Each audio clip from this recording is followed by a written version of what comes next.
Stairways and ladders. An easy way to get from down here to up there. Easy though?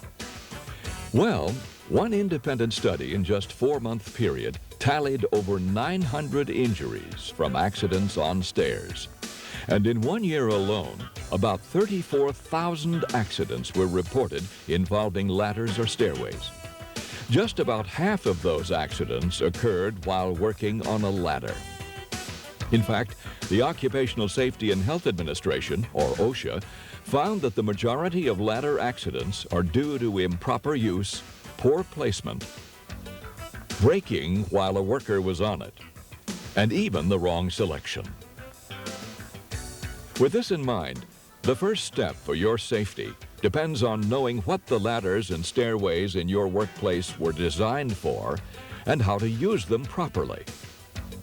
This program will show you how to safely use portable ladders, fixed ladders, and stairways, including proper ladder setup, inspection and maintenance, and safe work practices.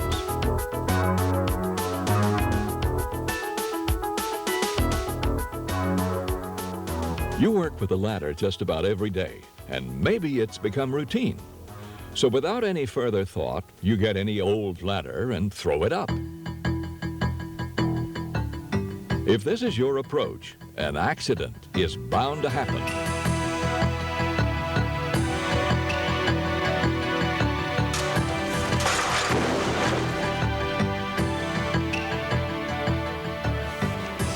So how do I get the job done safely? Knowledge. Knowing which ladder to select and how to use it, and following the proper setup procedures. No matter which ladder you select, be sure to look at the ladder's type. This tells you load capacity, which includes tools, any materials on the ladder, and you. Type 1A is an extra heavy-duty industrial ladder and capable of supporting 300 pounds. Type 1 is a heavy-duty industrial ladder capable of supporting 250 pounds. Type 2 is a medium-duty commercial ladder and supports 225 pounds. And Type 3 is a light-duty household ladder and supports only 200 pounds. Your workplace probably has the most commonly used workhorses of industry. Here's a stepladder. A stepladder is used by a variety of industries: utilities, contractors, and painters, to name a few. Let's look at it closely. A stepladder is portable, stands by itself, and is non-adjustable in length. It has flat steps and a hinged back. Its size is determined by the length of the side rails from top to bottom. Generally, the ladder's steps are spaced 6 to 12 inches apart, and the minimum inside-to-inside width at the top should be at least 11.5 inches. And from top to bottom, the side rails should spread at least 1 inch for each foot in length.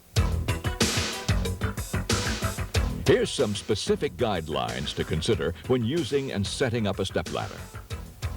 Inspect your work area's surface. Look for any loose ground or slippery areas. Also make sure the feet are placed on firm, level ground. And always make sure the ladder is fully open and spreaders locked. Be careful to use both hands to climb up the front side of the ladder. But if toting equipment makes using both hands impossible, ask a fellow co-worker for help. If you can't reach something, never overreach.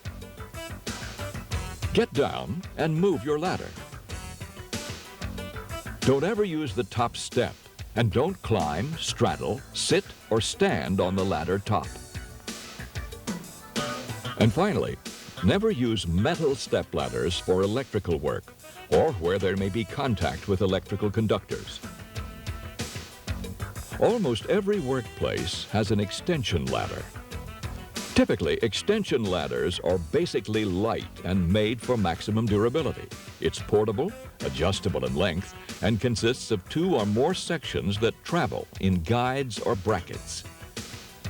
Size is determined by the total of the sections measured along the side rails. Make sure your ladder has safe support. The minimum width of any section of an extension ladder is 12 inches, and the maximum length of a section should be no more than 30 feet. Also, extension ladders should be equipped with positive stops that ensure a safe overlap of the sections. The safe minimum overlap is as follows. For ladders up to 32 feet, use a 3-foot overlap. For ladders up to 36 feet, use a 4-foot overlap. For ladders up to 48 feet, use a 5-foot overlap. And finally, for ladder sizes over 48 feet, use a 6-foot overlap.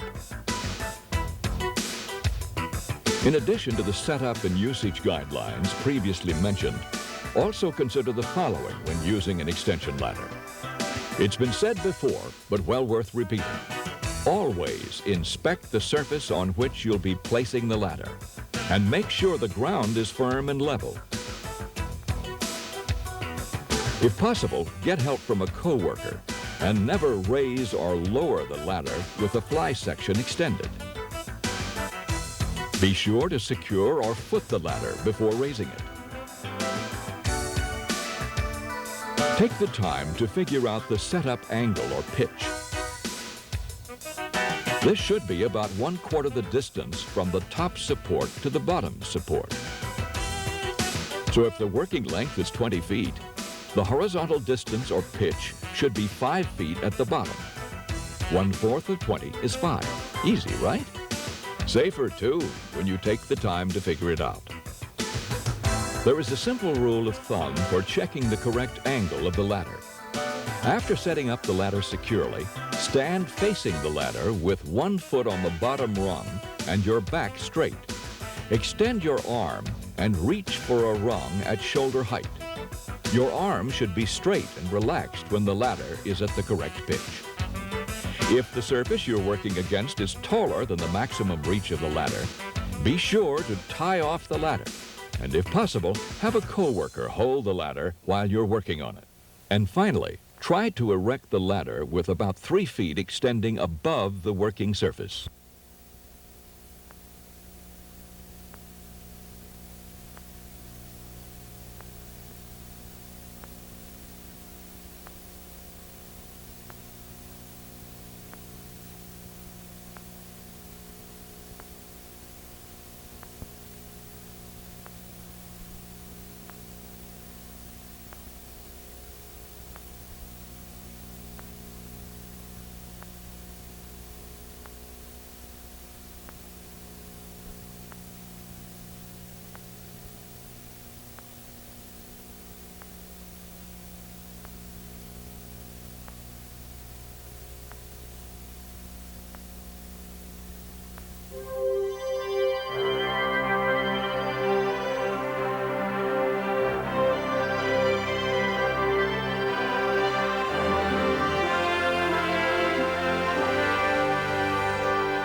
Everyone faces a certain amount of danger in their lives. Some of us have jobs in which the dangers are evident and enjoy the challenge of confronting it. To them, it's obvious where the danger zone is. But others don't realize that they too are in the danger zone. They become insensitive to the hazards of the job and assume a complacent attitude. They don't realize that a mistake could have disastrous results. Professionals who work in the danger zone recognize the importance of wearing protective equipment to minimize the risk of injury or illness. Your job may not appear to be as dangerous as driving a race car, but because preventive measures are not followed, the percentage of disabling injuries in the workplace are many times greater than those on the racetrack. The amount of injuries in the workplace that could have been prevented by wearing the proper personal protective equipment is staggering. In this program, we will look at proper selection and use of personal protective equipment, the importance of proper fit and maintenance, and situations where personal protective equipment is needed. Before selecting personal protective equipment, assess the job. What types of hazards are present? Flying particles, intense heat, conductive electricity, falling objects, slippery surfaces, airborne hazards, or the handling of toxic chemicals. Every situation is unique and should be treated accordingly. Protective equipment does not make you invincible. Safe work practices must always be followed. Yet the proper selection, use, and care of personal protective equipment can prevent injuries. 70,000 disabling head injuries occur in the workplace every year. In 83% of impact injuries to the head, the worker was not wearing a hard hat. Your hard hat should be worn in any situation where there is a potential of falling objects, electrical shocks, bumps, and burns. Inside the hard hat, there is a suspension system that is designed to absorb impact and distribute the blow evenly throughout the shell. If worn improperly, the suspension system is ineffective. The suspension system should be checked for cracking, torn adjustment slots, fraying material, or other signs of wear. Clean often with a sponge or soft brush. Moisten with water and a mild detergent. This will extend the life of the helmet. When wearing the helmet, there should be at least an inch between the crown straps of the suspension system and the shell. This opening gives the helmet more time to absorb the blow and offers you more comfort. A hard hat should be secure to handle the movements demanded by the job. A hard hat that is too tight causes discomfort.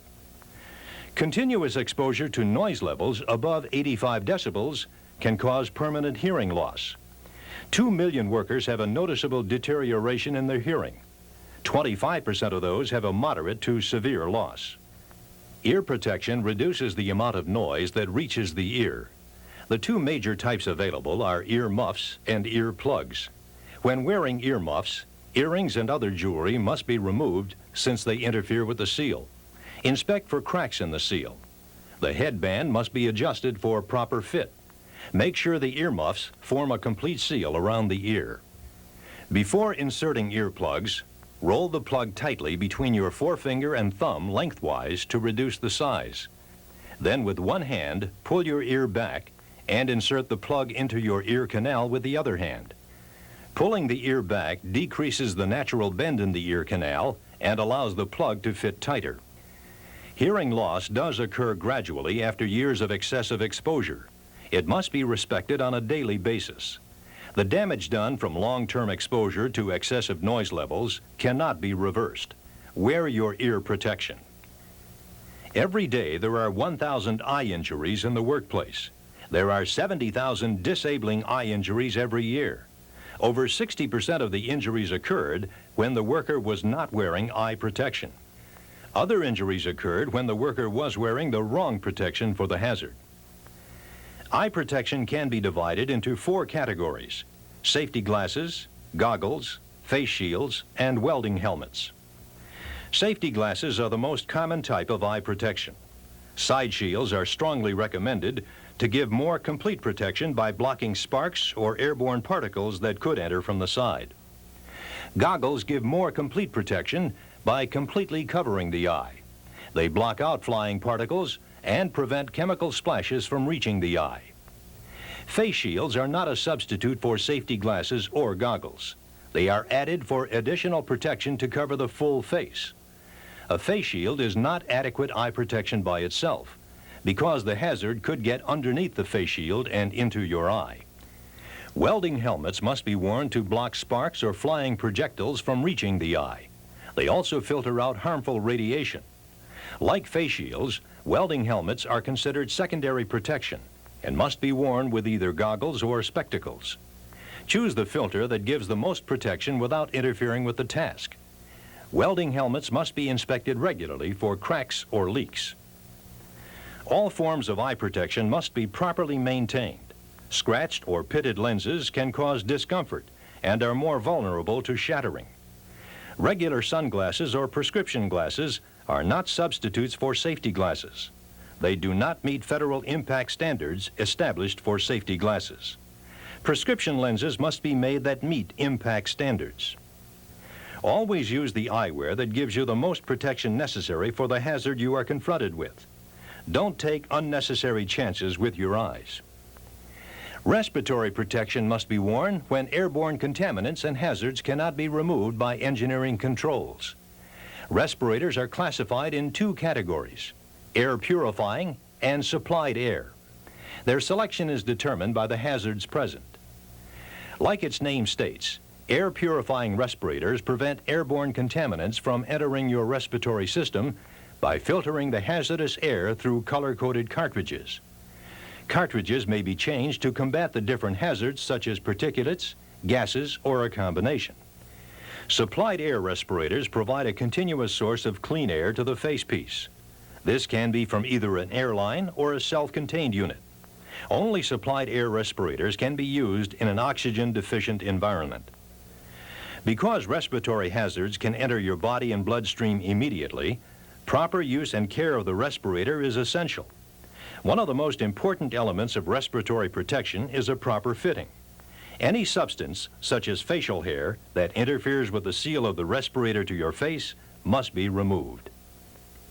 There are two types of fit testing: qualitative fit testing and quantitative fit testing. These test measure the effectiveness of the seal of the respirator.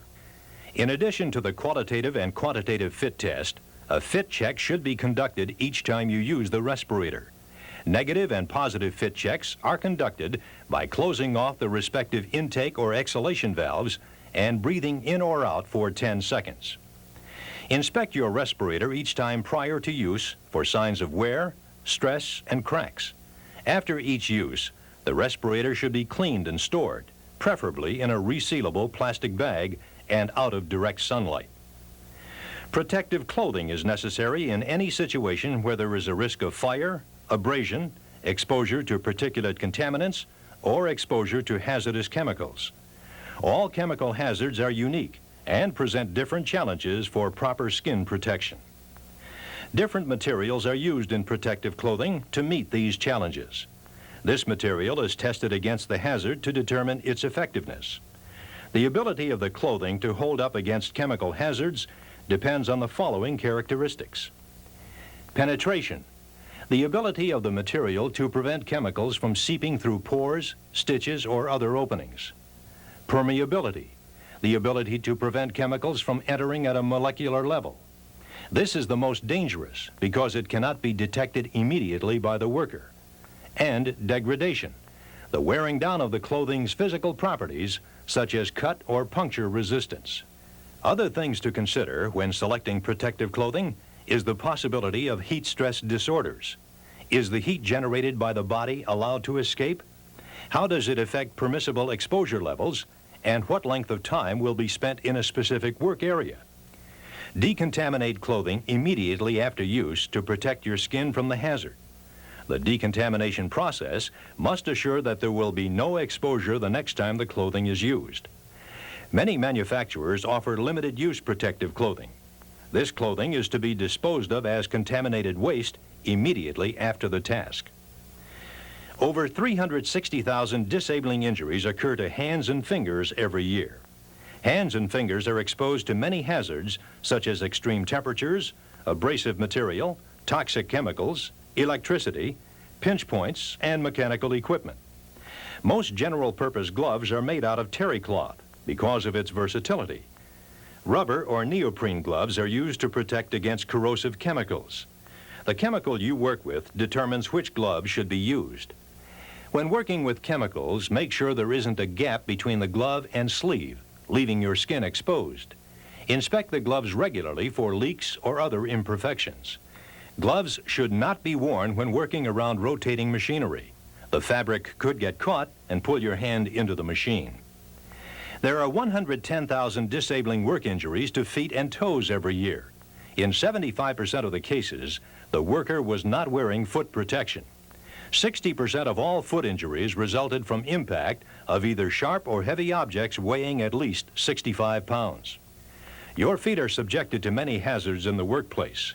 You need impact protection from heavy objects being dropped or rolled over the foot, puncture resistance from sharp objects, and proper traction to avoid slips and falls on slippery surfaces. The types of hazards in your workplace determine what footwear to use. Most industries require a boot with a steel toe for impact protection. The steel toe must meet federal impact standards. The top of the foot should be protected by a metatarsal guard in situations with a high risk of impact. Protective wear for chemical industries is usually made from rubber, neoprene, or vinyl. Each type of material withstands certain chemicals better than others. It is important that the boot prevents exposure by totally covering the foot area.